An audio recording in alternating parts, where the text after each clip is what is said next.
कहानी की शुरुआत में हम एक हत्यारे को देखते हैं जिसने बड़ी ही चालाकी से एक आदमी के गले पर ब्लेड से हमला करके उसे मार डाला। लेकिन वो कातिल यहीं नहीं रुका, वो सीधा अपने दूसरे शिकार की ओर चला गया। वो एक औरत थी जो गाड़ी में अपना मेकअप ठीक कर रही थी। उसने सोचा कि शायद उसका पति वापस आ गया, लेकिन वो ये नहीं जानती थी कि मौत उसका इंतजार कर रही है। ये पूरी खौफनाक घटना पास ही खड़ी एक लड़की ने अपनी आंखों से देखी। अगले दिन सुबह पुलिस को एक रिपोर्ट मिली। 2 लाशें जिनके सर नीचे झुके हुए थे एक काली गाड़ी के अंदर मिली। जल्द ही डिटेक्टिव सैम वहां पहुंचा और सोचने लगा कि ये खून करने का तरीका तो बिल्कुल वैसा ही है। ये काम एक खास आदमी ने किया था, लेकिन उसकी टीम ने डिटेक्टिव को यकीन दिलाया कि ये शख्स पूरी रात हमारी निगरानी में था। उसके पास कत्ल करने का मौका ही नहीं है। वो जेल में बंद है, वहां से निकला ही नहीं तो कैसे किसी को मार सकता है। लेकिन न जाने क्यों सैम को ये बात हजम नहीं हो रही थी और उसने सस्पेक्ट रॉन को पूछताछ के लिए बुलवा लिया। रॉन ने सीधे मुंह एक भी सवाल का जवाब नहीं दिया।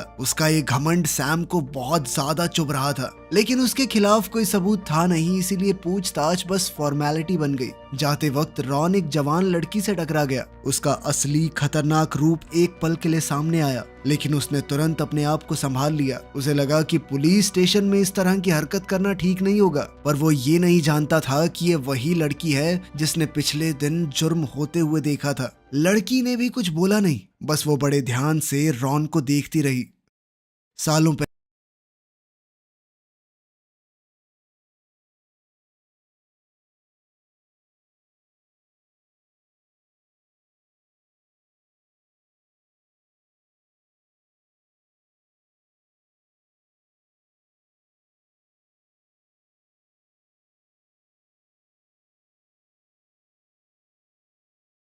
से तैसे अपनी बेटी तक पहुंचा। ये छोटी बच्ची वही है जिसने पिछले दिन वो मर्डर होते हुए देखा था। उसका नाम है हीजू। जल्द ही सैम अपने हाथ में बर्थडे केक लिए अपने पार्टनर और बहुत ही जिगरी दोस्त का जन्मदिन मनाने आया, लेकिन इस मंजर को देखकर उसकी रूह कांप गई जब उसने देखा कि उसका साथी पहले ही मर चुका है। उसकी बेटी हीजू अभी भी उसके पास बैठी हुई थी। वो नादान लड़की जानती ही नहीं थी कि उसके पिता मर चुके हैं। वो बस उनके जागने का इंतजार कर रही थी ताकि वो दोनों मिलकर उनका जन्मदिन मना सकें। ये देखकर रॉन के दिल में गहरा दर्द उठा। उसे लगा था कि कातिल का कोई सुराग नहीं है, शायद बच निकलेगा। लेकिन जल्द ही वो कातिल पकड़ा गया। उस पर कई मुकदमे चले। रॉन ने कुछ महीनों में ही 7 कत्ल किए थे, लेकिन सबूत सिर्फ एक के लिए ही मिल पाए, इसीलिए उसे सिर्फ और सिर्फ 15 साल की सजा हुई। विक्टिम के परिवार वाले इस फैसले को समझ भी नहीं पाए। सैम को इस बात का बहुत गुस्सा था कि ये जानवर 15 साल में छूट जाएगा।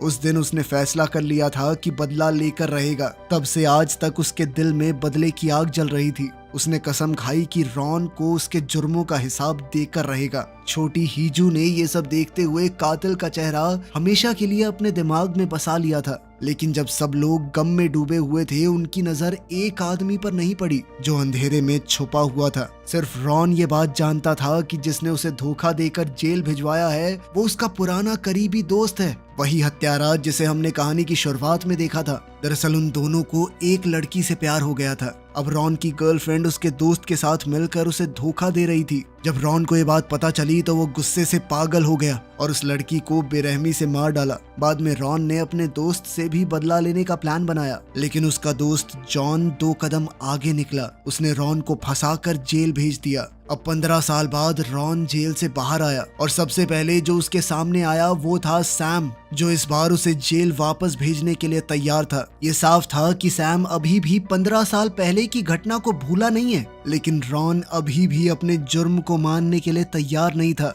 इसीलिए सैम ने अपनी टीम को ऑर्डर दिया कि रॉन के ऊपर 24 घंटे नजर रखी जाए। इस सब के बाद सैम ने सबसे कहा कि चलो सारे के सारे 500 की पत्ती निकालो, और वो सारे पैसे उसने चुपके से अपने पास रख लिए। एक नए ऑफिसर को लगा कि हमारा बॉस तो हमसे ही पैसे वसूल रहा है, लेकिन उसका शक तब खत्म हो गया जब सैम ने एक मोटा सा लिफाफा एक लड़की को दिया। ये लड़की कोई और नहीं बल्कि हीजू है, जो अब बड़ी हो चुकी है। पिछले 15 साल में हीजू, जो अब एक अनाथ थी, वो कभी किसी अनाथ आश्रम में नहीं रही। पिछले 15 सालों से पूरा पुलिस डिपार्टमेंट यूं ही मिलकर हीजू की परवरिश कर रहा था। जैसे जैसे हीजू बड़ी हुई वो एक समझदार और दयालु लड़की बन गई। स्टेशन के हर इंसान को वो बहुत प्यारी और मेहनती लगती थी। स्टेशन में मौजूद हर एक पुलिस वाला उसे अपनी बेटी की तरह रखता था। इस समय में हीजू ने अपनी माँ पर भी नजर रखी हुई थी, उस माँ पर जिसने उसे छोड़ दिया था। उसके दिल में माँ के लिए प्यार भी था और नफरत भी, लेकिन फिर भी वो अपनी माँ को तकलीफ में नहीं देख सकती। उसका सौतेला बाप जो अक्सर उसकी माँ को मारता पीटता था, वो उसे एक आंख पसंद नहीं था। वो हीजू की आंख में रड़कता था। जो बात उसे पता नहीं थी वो ये है कि हीजू ने कभी अपने पिता के कत्ल को भुलाया नहीं। जिस पल उसने सुना कि रॉन जेल से रिहा हो गया, उसने अपना सालों से बनाया हुआ बदले का प्लान शुरू किया। वो रॉन के ऊपर नजर रखने लगी, लेकिन एक रात उसने जॉन की मौजूदगी महसूस की। उसने देखा कि जॉन का कत्ल करने का तरीका रॉन के तरीके से बहुत मिलता जुलता है। तब उसके दिमाग में एक नया प्लान बना कि रॉन को जॉन के किए हुए कत्लों के इल्जाम में फंसा दे, लेकिन चीजें प्लान के हिसाब से नहीं चली। इसीलिए उसने अपने अगले कदम की तरफ ध्यान दिया। उसने सोच लिया कि वो अपने सौतेले बाप को मारेगी, वो आदमी जिसने सालों तक हीजू की माँ को सताया है। हीजू ने अपनी माँ को इतना दुख सहते हुए देखा था कि अब वो बर्दाश्त नहीं कर पा रही थी। अब उसने सोच लिया कि वो अपने सौतेले बाप का इस्तेमाल रॉन को फंसाने के लिए करेगी। हीजू ने रॉन पर नजर रखी हुई थी और वो जानती थी कि रॉन हर सुबह जल्दी उठकर पार्क में जॉगिंग करने जाता है। उसने फैसला किया कि वो लाश को पार्क तक घसीट के लाएगी ताकि रॉन सीधा शक के घेरे में आ जाए, क्योंकि उसका तो पहले से क्रिमिनल रिकॉर्ड है। जब रॉन वहां आया तो उस आदमी के मौत के तरीके को देखकर हिल गया। उसने पहचान लिया कि ये तो मेरे स्टाइल से मारा हुआ है, कोई तो उसकी नकल कर रहा था और इस सब के चक्कर में पुलिस अब उसके पीछे पड़ जाएगी। उसे महसूस हुआ कि असली हत्यारा कहीं आसपास छुपा हुआ है और जल्द ही उसे एक शख्स दिखाई दिया जो दूर खड़ा देख रहा था। रॉन जल्दी से उसके पीछे भागने लगा, लेकिन वो आदमी भी तेजी से वहां से दौड़ने लगा। रॉन उस आदमी से लंबा था और रोज लगभग 10 किलोमीटर भागता था, लेकिन इस सब के बावजूद वो छोटा सा आदमी तेजी से वहां से भाग गया और जल्द ही रॉन की नजरों से फरार हो गया। यह आदमी कोई और नहीं बल्कि हीजू ही थी। वो देखना चाहती थी कि आखिर रॉन उससे कितना तेज है, ताकि वो अपने बदले के प्लान को और बेहतर तरीके से बना सके। जल्द ही एक के बाद एक कत्ल होने लगे। सबका तरीका रॉन के पुराने स्टाइल से मिलता जुलता था, लेकिन पुलिस को कोई पक्का सबूत नहीं मिला कि रॉन ने ही ये सब किया है। गुस्से से भरकर सैम ने रॉन का दोबारा सामना करने का फैसला किया। उसे वो एक रेस्टोरेंट में आराम से नूडल्स खाते हुए मिला। ये देखकर सैम का गुस्सा और बढ़ गया। गुस्से में सैम ने रॉन के बाउल में पूरा एक बर्तन मिर्ची का उड़ेल दिया, लेकिन रॉन ने बिल्कुल रिएक्ट नहीं किया। वो अब भी शांति से खाता रहा और खत्म करने के बाद उसने सैम से कहा कि इससे तेरा पार्टनर तो जिंदा नहीं हो जाएगा ना। कानून के पास उसे पकड़ने का कोई तरीका तो था नहीं, लेकिन रॉन का ये घमंड और जिद सैम के गुस्से को भड़काए जा रहे थे। सैम के दिमाग में एक बार तो आया कि इसे मार देता हूँ, कोई बात नहीं, जेल ही काट लूंगा, लेकिन ये इतना आसान नहीं था। बाद में अपने घर पर रॉन ने महसूस किया कोई आहिस्ता से दरवाजा खोल रहा है। उसने तुरंत अपना फोन बंद किया। अंदर घुसने वाला मेहमान कोई और नहीं बल्कि रॉन का पुराना दोस्त जॉन था। दोनों एक दूसरे की चालों से पूरी तरह वाकिफ थे, इसीलिए उन दोनों में एक खामोश सी लड़ाई शुरू हो गई। जॉन कुछ बोला नहीं क्योंकि उसे पता था कि उसके हर कदम पर रॉन की नजर होगी। जैसे ही वो दरवाजा खोलने लगा, रॉन ने वहां चाकू अड़ा दिया और जब जॉन ने दरवाजे को कान लगाने की कोशिश की तो रॉन ने तुरंत वो छुरा ऊपर गाड़ दिया। सालों जेल में रहने के बाद भी रॉन का निशाना बिल्कुल सटीक था। रॉन की इस हरकत से जॉन सोच में पड़ गया कि इससे सीधा लड़ना सही होगा या नहीं। लेकिन रॉन के लिए असली हैरानी की बात तो तब हुई जब एक और मेहमान वहां आ गया। ये कोई और नहीं बल्कि सैम था। रॉन को देखते ही सैम की आंखों में गुस्सा बढ़ गया। उसे शक था कि रॉन किसी नए जुर्म की प्लानिंग कर रहा है, लेकिन सैम को पता नहीं था कि कोई उस पर भी नजर रखे हुए है। दो आंखें जो छुरी की तरह तेज थी।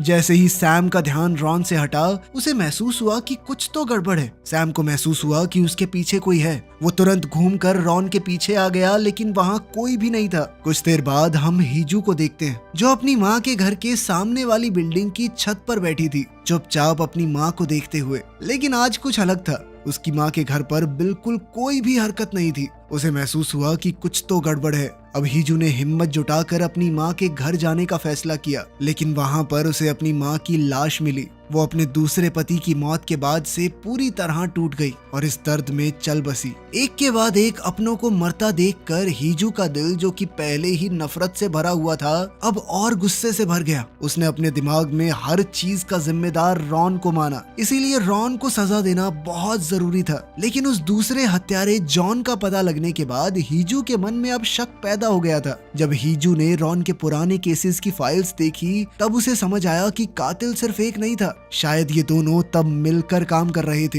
दोनों के तरीके भी काफी हद तक एक जैसे थे। हीजू ने जल्दी से उस आदमी के रिकॉर्ड्स निकाले। पुलिस स्टेशन में उसका वैसे ही रोज का आना जाना था, तो उसने बड़ी आसानी से पता लगा लिया कि इसी आदमी ने रॉन की रिपोर्ट की थी, जिस वजह से उसकी गिरफ्तारी हुई। ये साफ था कि इन दोनों के बीच में कोई तो कनेक्शन है, जो अब इस हद तक खराब हो गया था कि वो दोनों एक दूसरे की जान लेने को तैयार हैं। अब हीजू ने एक नया प्लान बनाया। वो एक पेट स्टोर में गई और एक बड़े खूंखार कुत्ते के लिए बनी लोहे की चेन खरीद लाई। फिर उसने एक ट्रक भर के खाली बियर की बॉटल्स उस आदमी के घर भिजवा दी। रात को वो चुपचाप उसके वापस आने का इंतजार कर रही थी। जब आदमी घर लौट कर आया तो उसने देखा कि बिजली चली गई है। अंधेरे में कैंडल्स ढूंढते हुए अचानक उसके पाँव में कुछ नुकीला चुभ गया। नीचे देखा तो पूरे फर्श पर टूटे हुए शीशे के टुकड़े पड़े थे। जैसे ही लाइट झिलमिलाकर जलने लगी, उसने ऊपर देखा। हीजू वहीं खड़ी थी उसका इंतजार करते हुए। उसने पूछा, कौन है वहाँ? हीजू ने ग्लास के टुकड़ों के ढेर में हर जगह वायर्स लगा रखी थी ताकि जरूरत पड़ने पर काम आ सके। अपने तेज दिमाग का इस्तेमाल करके उसने किलर को आसानी से पकड़ लिया। इसके बाद हीजू ने चुपचाप लाश उठाई और उसे पता था कि इसे कहाँ छुपाना है। रॉन के बेड पर। जब रॉन आराम करने के लिए लेटा तो उसे कुछ अजीब महसूस हुआ। जैसे ही उसने कंबल हटाया तो वो हैरान रह गया जब देखा कि बेड में एक लाश लिपटी हुई पड़ी थी, जिसके गले में कुत्ते वाली चेन लगी है। सबसे ज्यादा हैरान कर देने वाली बात तो ये थी कि ये लाश किसी और की नहीं बल्कि जॉन की ही थी। उसे किसी ने बेरहमी से मार कर वहाँ छोड़ दिया था। जब रॉन समझने की कोशिश कर रहा था कि क्या हुआ, तब हीजू पीछे से अचानक छलांग मार कर उस पर टूट पड़ी। उसने एक और डॉग चेन से रॉन का गला दबा दिया। मारने के लिए नहीं, बस बेहोश करने के लिए। वो ऐसा दिखाना चाहती थी कि इन दोनों किलर्स के बीच में लड़ाई हुई और फिर रॉन ने जॉन को मार दिया। रॉन इस तरह मर्डर के चक्कर में फंस जाएगा और पुलिस उसे पकड़ लेगी। लेकिन जैसा उसने सोचा था वैसा नहीं हुआ। रॉन थोड़ा जल्दी होश में आ गया। पुलिस जब पहुंची तो उन्होंने कमरे में लाश देखी, लेकिन रॉन वहां नहीं था। उन्हें बस एक सुराग मिला, बेड पर ताजा खून। सैम ने खून देखा कि अभी तो गर्म है और समझ गया कि रॉन भागा नहीं है, वो इसी बिल्डिंग के अंदर है। उसने तुरंत होटल लॉक करने का ऑर्डर दिया और हर कमरे को चेक करना शुरू कर दिया। फिर एक दूसरे कमरे में पुलिस ने अजीब सी चीज देखी। एक आदमी और एक औरत दोनों खून में लिपटे हुए बाथटब में पड़े थे। हैरानी की बात ये थी कि वो दोनों जिंदा थे। पुलिस ने तुरंत दोनों को हॉस्पिटल भेजा। जब नर्स होश में आई औरत से बात करने लगी तो उसके चेहरे पर डर साफ दिख रहा था। वो घबरा कर अपने आसपास देख रही थी, कुछ इशारा करने की कोशिश कर रही थी, लेकिन नर्स को लगा कि वो शॉक में है। उधर रॉन चुपचाप उसे धमका रहा था मुंह बंद रखने के लिए। इस चाल से रॉन को होटल से चुपके से निकलने का मौका मिल गया। साथ ही उसे दोबारा से निर्दोष लोगों को मारने का मौका भी मिल गया था।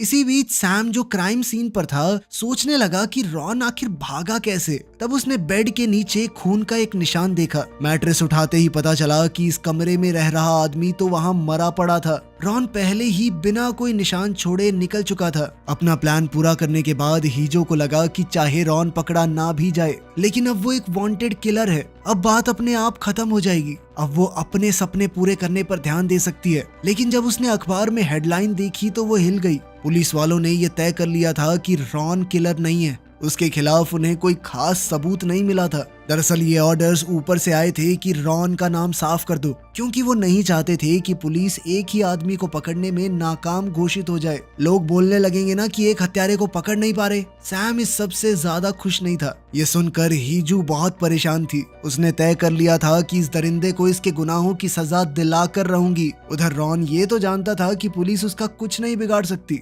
लेकिन अपने आप को बेगुनाह साबित करने के लिए उसे पता लगाना होगा कि कौन हमेशा उस पर इल्जाम लगाता रहता है। रॉन एक इंटरनेट कैफे गया ताकि कुछ सुराग पता लगा सके। ज्यादा देर नहीं लगी उसे पता लगाने में कि वो पार्क वाला जो आदमी था वो उसी औरत का दूसरा पति है जिसे उसने सालों पहले मारा था। और तो और उस पुलिस वाले की एक बेटी भी है जिसकी उम्र और हाइट का पता लगाते ही वो समझ गया कि ये वही लड़की है जिसने उस पर हमला किया था। ये बात जानते ही मानो उसके दिमाग में बल्ब जल गया हो। इस वक्त वो कैफे के अंदर ही सिगरेट पी रहा था। जब कैफे का मालिक उसके पास आया कि सर ये बंद कर दीजिए, तो रॉन ने उसे धुतकार दिया, चल भाग यहाँ से। कैफे का मालिक समझ गया था कि इस आदमी से पंगा तो नहीं लेना चाहिए। उसे ध्यान आया कि पुलिस ऐसे ही किसी आदमी को ढूंढ रही थी, तो उसने डायरेक्ट पुलिस को फोन कर दिया। सैम पास ही था तो वो तुरंत वहां पहुंच गया, लेकिन तब तक रॉन कैफे से निकल चुका था। बस एक आधी जली हुई सिगरेट कंप्यूटर के पास थी। सिगरेट अभी गर्म पड़ी थी तो सैम समझ गया कि रॉन आसपास ही है। बिना वक्त गवाए उसने अपनी बंदूक निकाली और सबको दीवार के साथ खड़ा होने को कहा। वो एक के बाद एक सबको चेक करने लगा,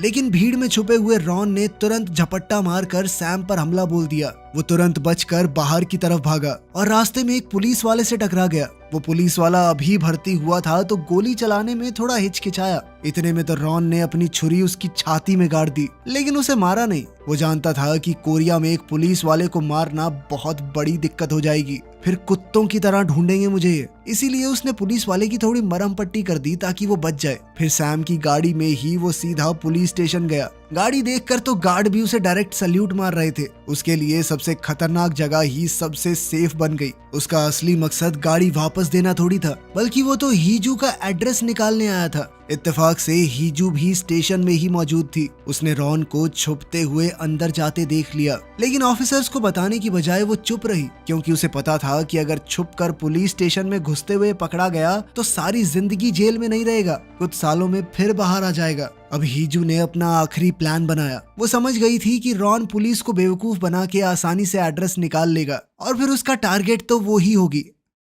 अब रॉन हमेशा की तरह चाकू का इस्तेमाल करके घर में घुसने लगा, लेकिन जैसे ही वो आगे बढ़ा मोशन डिटेक्टर लाइट्स अचानक से बुझ गई और एक परछाई उसकी तरफ धीरे धीरे बढ़ने लगी। जब इन दोनों का आमना सामना हुआ तो दोनों ने एक दूसरे पर हमला किया। हीजू ने सोचा कि आज मुझे वही डर महसूस हुआ है जो शायद मेरे पापा को महसूस हुआ होगा जब उन्हें छुरा मारा गया था। जल्द ही रॉन ने ये मान भी लिया कि हाँ, मैंने ही तेरे बाप को मारा था। गुस्से से भरी हुई हीजू ने उस पर हमला किया और फिर वहाँ से भागने लगी। रॉन भी हैरान था कि चाकू लगने के बाद भी ये लड़की इस तरह भाग रही है। उसे भागता देख रॉन ने सोचा कि उसे जाने नहीं देना। अगले ही सेकंड रॉन भी उसका पीछा करने लगा, लेकिन अजीब बात ये थी कि हीजू शहर की भीड़ भरी गलियों में नहीं बल्कि सुनसान पहाड़ी की तरफ गई। वहाँ तो रॉन को उसे मार पाना काफी आसान हो जाएगा। जल्द ही रॉन ने उसे पकड़ लिया और अब वो उसे मारने ही वाला था, लेकिन हीजू ने मौका पाकर रॉन को ही छुरा मार दिया और फिर दोबारा वहाँ से भाग निकली। साथ ही उसने सैम को फोन मिला दिया कि रॉन मेरी जान के पीछे पड़ा है, जल्दी आ जाइए। जल्द ही रॉन ने हीजू को पकड़ लिया, लेकिन फिर भी इस बार उसे कुछ नहीं किया। रॉन जानता था कि इस लड़की को पुलिस वालों ने पाला है। वो उसे मारने नहीं वाला था, वो तो उल्टा हीजू के खिलाफ सबूत हासिल करके उसे फंसवाकर अपना नाम साफ करना चाहता था। जैसे ही हीजू को उसका इरादा समझ आया तो वो फिर से छूटकर पहाड़ों की तरफ भागी। कुछ देर बाद जब रॉन पहाड़ी के ऊपर एक पार्क में पहुंचा तो उसने देखा कि हीजू आराम से वहां झूल रही थी। उसकी आंखों में एक पक्का इरादा था। उसने अपना स्कार्फ निकाला और जानबूझकर रॉन के सामने फेंक दिया और फिर कहा कि इसे सैम को दे देना, ठीक है। उस वक्त रॉन को लगा कि हीजू बस पागल है। हीजू के गले में उस वक्त वही कुत्ते वाला कॉलर बंधा हुआ था। रॉन को समझ ही नहीं आया कि आखिर ये सब हो क्या रहा है। तभी अचानक पुलिस के सायरन्स की आवाज करीब आने लगी। तभी हीजू ने वो इस बार उसे कुछ नहीं किया। रॉन जानता था कि इस लड़की को पुलिस वालों ने पाला है, वो उसे मारने नहीं वाला था। वो तो उल्टा हीजू के खिलाफ सबूत हासिल करके उसे फंसवाकर अपना नाम साफ करना चाहता था। जैसे ही हीजू को उसका इरादा समझ आया तो वो फिर से छूटकर पहाड़ों की तरफ भागी। कुछ देर बाद जब रॉन पहाड़ी के ऊपर एक पार्क में पहुंचा तो उसने देखा कि हीजू आराम से वहां झूल रही थी। उसकी आंखों में एक पक्का इरादा था। उसने अपना स्कार्फ निकाला और जानबूझकर रॉन के सामने फेंक दिया और फिर कहा कि इसे सैम को दे देना, ठीक है। उस वक्त रॉन को लगा कि हीजू बस पागल है। हीजू के गले में उस वक्त वही कुत्ते वाला कॉलर बंधा हुआ था। रॉन को समझ ही नहीं आया कि आखिर ये सब हो क्या रहा है। तभी अचानक पुलिस के सायरन्स की आवाज करीब आने लगी। तभी हीजू ने वो चेन अपने कॉलर से बांध दी और तेज तेज झूला झूलने लगी। उसने रॉन की तरफ देखकर कहा कि अब तुम्हारा खेल खत्म हुआ, सारी जिंदगी जेल में काटेगा तू, तेजी से झूलते हुए उसने अचानक से झूला छोड़ दिया। हाथ छोड़ते ही चेन एकदम टाइट हो गई और एक ही झटके में हीजू का गला टूट गया। वो मर गई और इसका नाम आ गया रॉन के ऊपर। उसी पल वहां पुलिस की एक बड़ी टीम आ गई। उन्होंने देखा कि हीजू लटकी हुई है और रॉन सामने खड़ा है। अब उन्हें किसी सबूत की जरूरत नहीं थी, रॉन को तुरंत गिरफ्तार कर लिया गया। लेकिन हीजू के बेजान शरीर को देखकर सैम पूरी तरह टूट गया। ये कहानी थी एक ऐसे बदले की जो कई जिंदगियों को खा गई। वीडियो पसंद आई तो लाइक कर देना, चैनल को सब्सक्राइब कर लेना। मिलते हैं अगली वीडियो में।